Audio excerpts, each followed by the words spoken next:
Билесиңби, салонго барганга убакыт жок. Тырмаамды жумуштан жасап атам. Билесиңби, жигит, мына ушул жерде канча жылдан бери иштеп келатам, бир дагы жигит менен мамиле түзө албай койдум. Чынелби? А эмне жигиттер сени карабай жатабы? Айтпа. Ой, подружка, анда сен туура кайрылбадыңбы? Мен сага эмне туура эмес совет бермек билем. Мен сага азыр чёткий совет берем да. Эң биринчиси салта. Гордость кармаш керек.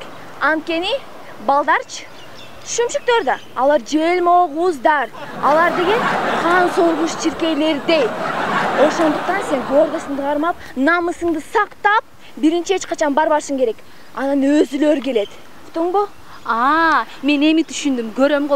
Мындай жигиттерде эми өзү келет, гордый болом, көрөсүң. Гордый болсун. Анан алар деген өзүлөр келгенден кийинче аркаңан чуркап, кафелерге чакырып, гүлдөрдү берип, өзүнчө эле жалдырашат. Алар ошондой. Точно келеби? Келет, точно өзү келет. Мен айтып атам го. Эй, тос! Нагы сал, токтот. Сал, чуркап картасың. Аркасынан барба дебедимби, гордостуңду кармашың керек. Точно келеби? Өзү келет деп атам. Болдучу, эми кечке эле тыбырчылай бербей, турчу. Келет деп атам. Тур. Караба. Тур.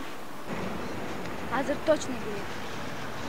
Мен сага айткам. Тур, мен өзүм текшерем, тур. Кет калат, элестет.